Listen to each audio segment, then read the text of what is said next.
Hola, soy Margarita y soy sobreviviente de un suicidio.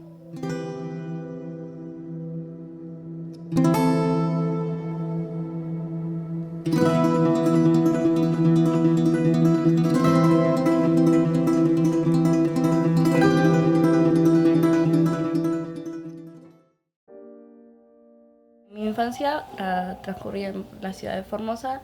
Eh, nada, fui al jardín de un pueblo, un pequeño pueblo que existe en la provincia. Como todos se conocen todos entre todos, básicamente jardín, escuela y lo que hice de colegio ahí fueron con las mismas personas. Hay pocos recuerdos a los que yo puedo decir que fueron felices, y no fue lo suficientemente feliz para recordarla así, porque mi papá era alcohólico y mi mamá básicamente sufría de depresión y nunca, o sea, cuando no estaba enferma podría ser una buena madre, pero no tengo muchos recuerdos de eso. Entonces, a raíz de que mi papá era alcohólico, sufríamos de maltrato familiar y cada vez que tomaba o estaba bajo sustancias nos golpeaba. Entonces, eso es lo que son cosas que no recuerdo como felices. Yo estaba conociendo a un chico, él era un poco más grande que yo estaba por cumplir 15 y él iba a cumplir 18. Nada, establecimos una relación. Él quiso presentarse con mi familia, pero mi familia no lo permitió. Estaba mal visto, tanto en todo, básicamente en el pueblo estaba mal porque tenían un pensamiento cerrado. Y cuando yo comenté que tenía novio y mi mamá se entera de que yo me había escapado con el chico un día para ir a pasear, porque fuimos a pasear, eh, mi mamá llega a la institución donde yo tenía educación física en el horario y llega súper alterada y me jala de los pelos y me lleva hasta mi casa. Cuando todos los que estaban en el establecimiento lo vieron, y cuando vuelvo a mi casa estaba mi papá tirado en un sillón y yo llegué súper asustada. Mi mamá le cuenta lo que había pasado y mi papá me agarra de los pelos y me empieza a pegar hasta no poder, hasta dejarme sin respiración a mí. Esa fue la vez que me golpearon mal. Tuve que ir al hospital del pueblo y ahí fue cuando me tuve que decir que tuve una caída y nada más. Nadie notó que no fue una caída o que... Entonces durante toda esa semana estuve medicada y a pesar de que estuve con medicaciones para el dolor, a mis papás le importaron nada y mi papá siguió tratándome mal, siguió diciéndome que era básicamente mal vista, no me dejó ir a la escuela, me empezó a pegar toda la semana que estuve. Y cuando volví a la escuela, una profesora se me acercó y me preguntó si yo estaba bien. Nada, después de yo decirle que no estaba bien, la profesora me pregunta por qué, y era una profesora de confianza con la que yo decidí hablar, y le comento que mi papá me estaba pegando por todo lo que yo había hecho. Y me costó mucho, pero la profesora me convenció y logré hacerle la denuncia a mis papás. Ningún familiar quiso hacerse cargo de mí. Todos me dejaron ahí en la comisaría, estuve toda una tarde esperando que aparezca alguien, hasta que una sobrina, prima de la familia, se acercó a mí y dijo que no me iba a dejar sola. Y se hizo cargo de mí un tiempo. Tampoco me sentía muy cómoda en su casa, pero agradecía que era en el mismo pueblo. O sea, yo seguía yendo a la escuela, seguía estando en contacto con mi familia, lo seguía encontrando y todo eso me afectaba mucho a mí. Era como que verlos y ver su cara triste, era como que me afectaba la culpa y me llenaba más de culpa a mí. Era como que están así por mi culpa. Después aparece un familiar de acá de Tierra del Fuego con el que yo estuve estableciendo comunicación a través de Facebook. Ella prometió tenerme bien, en que yo iba a venir acá, iba a tener todo. Y como yo lo tenía en un lugar súper alto a ellos por cómo estaban en otra provincia y como tenían una buena ingreso económico, dije que estaba bien, que yo iba a estar bien acá. Ellos van y me buscan después de todo un mes de estar con el juzgado, peleando por los papeles, por hacer trámites. eh, todo, todo me empezó a afectar. Estaba muy sensible a todo y todo lo que decía, todo lo que... Cada vez que me hacían repetir las mismas historias, me afectaba mucho. Entonces me sentí muy vulnerada en ese tiempo. Y no pensé y dije, me voy a Tierra del Fuego.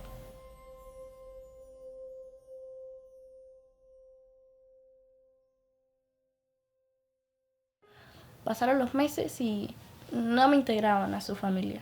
Ni yo tampoco hacía mucho esfuerzo para integrarme a ellos. Era como que estaba en su casa y ya. Con el tiempo me, me empecé a encerrar en una habitación que me habían dado. Y era mi mundo. Estar encerrada en la pieza, no salía, no hablaba. Y hasta que cumplí, cuando llega mi cumpleaños número 15, yo dije, bueno, por fin. Estaba emocionada. Cuando cumplo 15 me hicieron una mini torta, compartimos y todos se acostaron a dormir. Cuando voy a acostarme a dormir, escucho que alguien ingresa en mi pieza y fue la primera vez que sufrí abusos de parte de un integrante de la familia. Y bueno, después de mis 15 años, cuando voy a comunicarle, estaba muy asustada. Intento comunicar eso y no pude. Más bien callé mucho tiempo. Y desde ahí fueron los pensamientos de morirme y de no saber más nada de lo que quería. Ya fueron muchos. Nadie se dio cuenta de nada. Él, no sé cómo fingía súper bien ser una persona tranquila cuando estábamos con la familia y cuando estaba conmigo era otra persona. Entonces, después del primer abuso empezaban los comentarios de que era muy linda, de que mis rulos eran lindos, de que porque no salía con señores más grandes. Cuando yo lo quise hablar, me dijeron que el tipo era así, que nadie lo iba a cambiar, que ya estaba, que no iba a ser la primera persona a la que le iba a hacer eso tampoco. El tipo me había dado medicaciones anteriormente, somníferos. Me dijo que las tomara una mitad por noche, que me iba a poder dormir mejor, no sé qué, que iba a estar súper bien así, porque yo no dormía por estar alerta todo el tiempo después de lo que me había pasado. Yo empecé a guardar las medicaciones que él me daba. Esperé que el tipo entre a mi habitación y haga lo que él quería y después se vaya a dormir tranquilo. Y me automediqué y quedé inconsciente. Y nada, pasé desapercibido esa noche. Cuando fui al hospital no pasó nada y volví a mi casa como si todo estuviese bien. Las conductas parasuicidas tienen que ver también con esta necesidad de ponerle un coto al padecer interno. Es como si pienso cosas que me afligen, me corto para que el dolor de la cortadura me deje de doler en mi mente. ¿Entendés? Entonces se dirige hacia otro lado.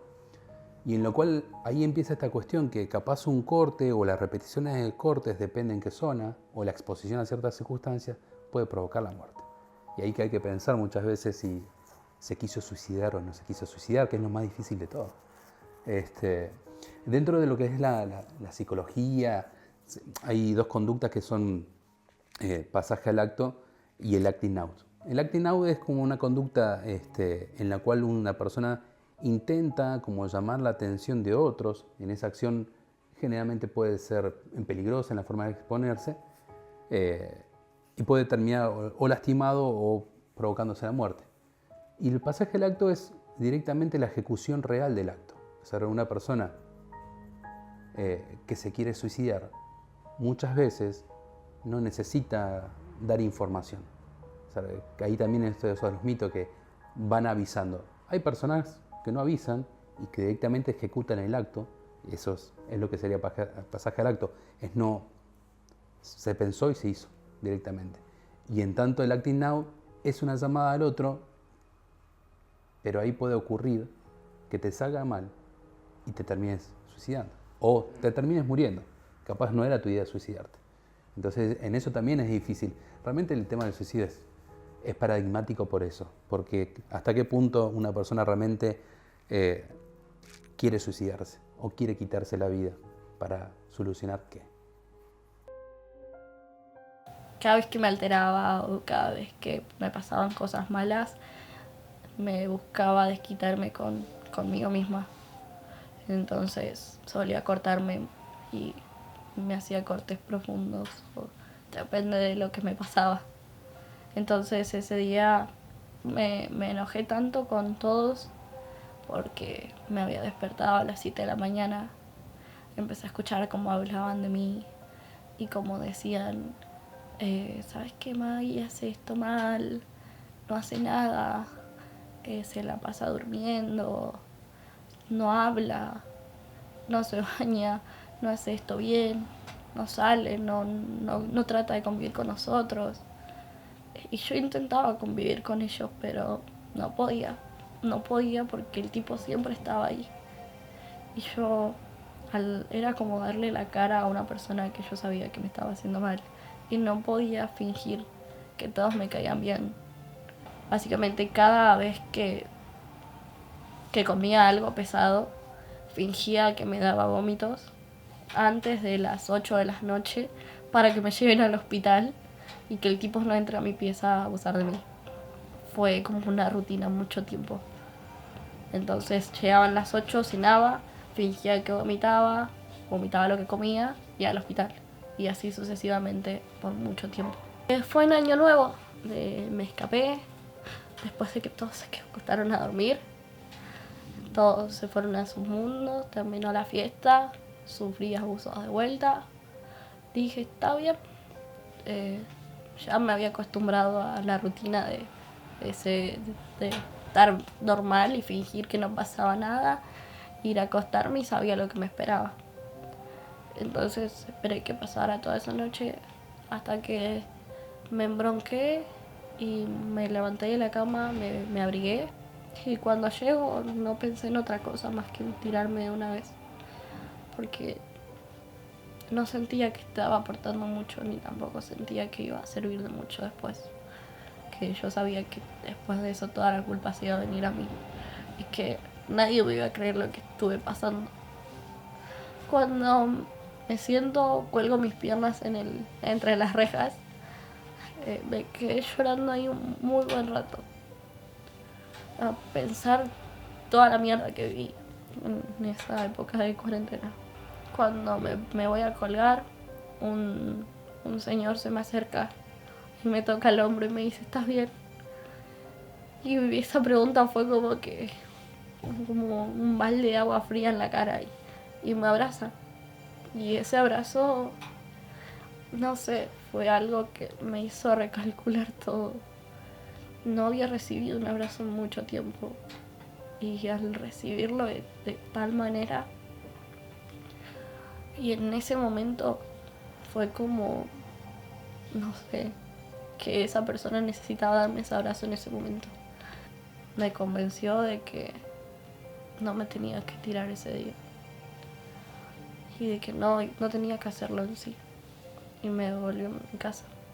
Lo que pasa es que el suicidio que se da de forma pública es porque el elemento que se necesita está justamente en la vida pública.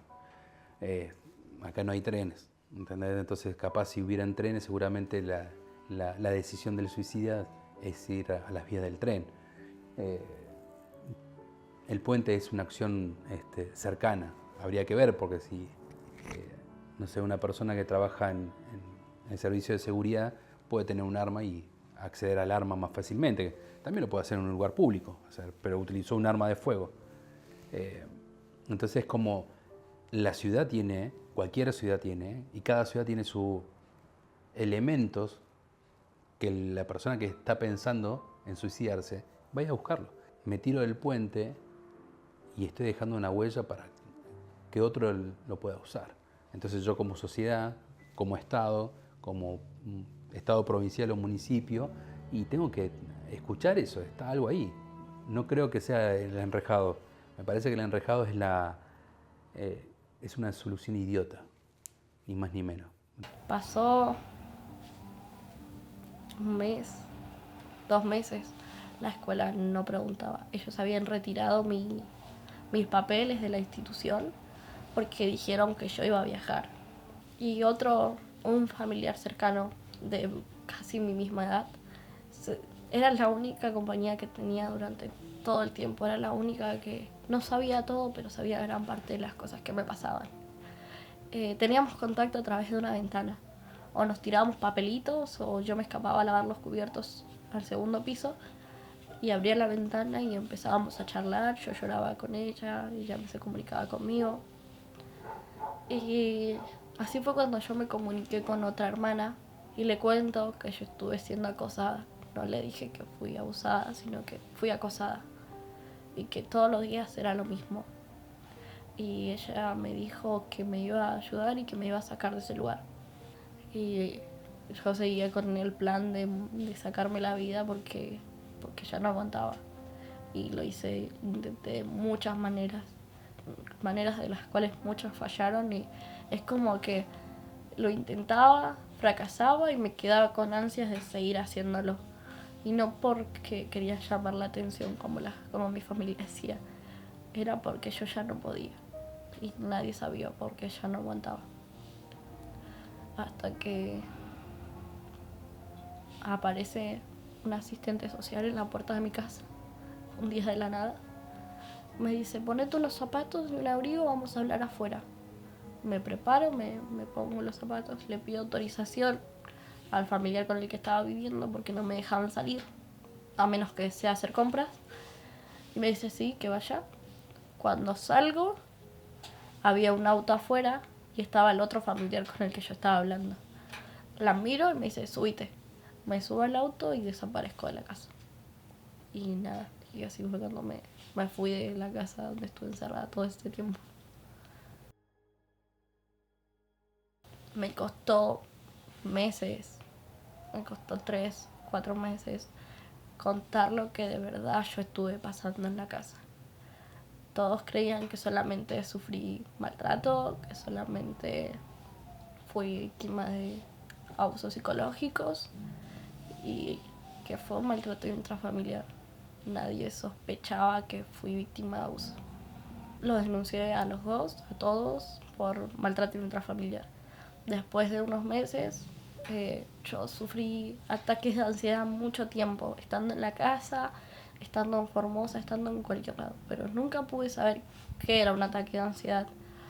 Me costó mucho conseguir un turno y cuando consigo, me toca una psicóloga que fue un amor de psicóloga, y ahí me di cuenta de todas las cosas que estuve pasando y entré en razón.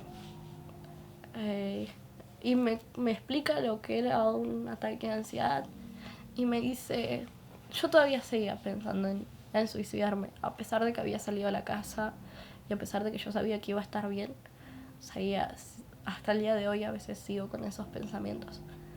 Pero esa psicóloga, yo le entrego una carta que había escrito y en esa carta básicamente expresaba de que me quería morir, pero no directamente.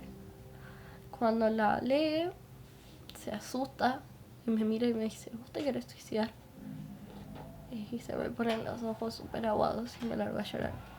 Y le digo, no sé. Ella me trasladó al hospital, esto no fue hace mucho, me traslada de urgencias al hospital por pensamientos suicidas. Y ahí me atiende una psiquiatra y me diagnostica con pastillas para dormir, somníferos, porque no dormía, no comía nada después de todo. Y ella me empieza a tratar dejé de tratarme con la psicóloga porque ya no conseguí un turno con la misma. Y empecé a ir a la psiquiatra y ella me empezaba a medicar. Hasta el día de hoy estoy con medicaciones que sigo tomándolas a veces.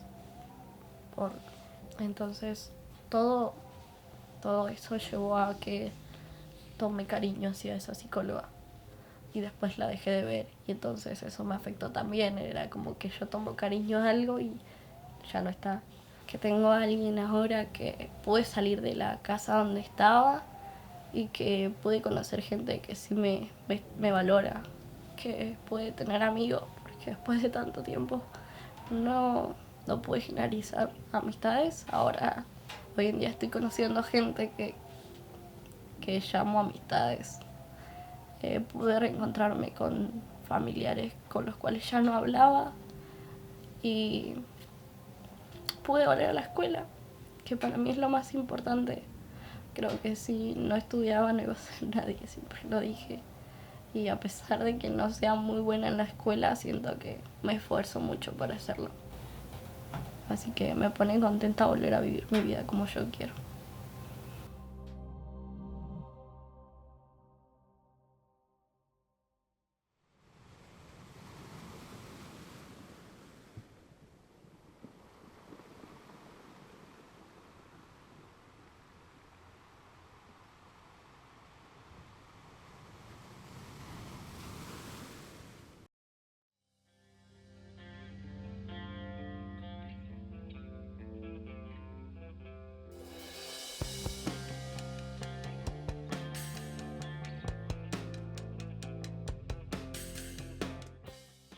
Ser escuchada, ayudada y que se haga justicia. Que las cosas que pasé no quiero que la persona que me las hizo las haga a otra persona. Que, no sé, poder establecerme y encontrarme a mí misma para poder hacer cosas que a mí me gusten de verdad.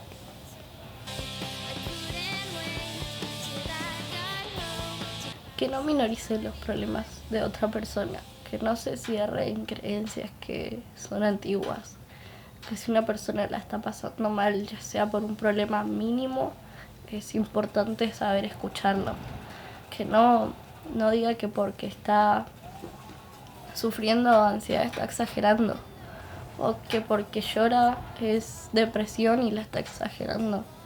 No es una exageración, es algo que una persona de verdad está pasando y que lo ayude y lo acompañe y si es necesario llevarlo a un psicólogo que esté para acompañarlo, porque se siente bien tener a alguien que te acompañe. Básicamente quiero que me escuchen y quiero que muchas personas que estén pasando un momento similar o estén por intentar hacer algo que saben que no es la única solución. Suicidarse no es la solución a los problemas, porque quitarse la vida es quedar en el olvido, porque después de hacerlo no se van a solucionar tus problemas o cosas que callas, van a seguir quedando ahí y nadie se van a enterar. Es preferible hablarlas y contar lo que te sucede para que puedan ayudarte.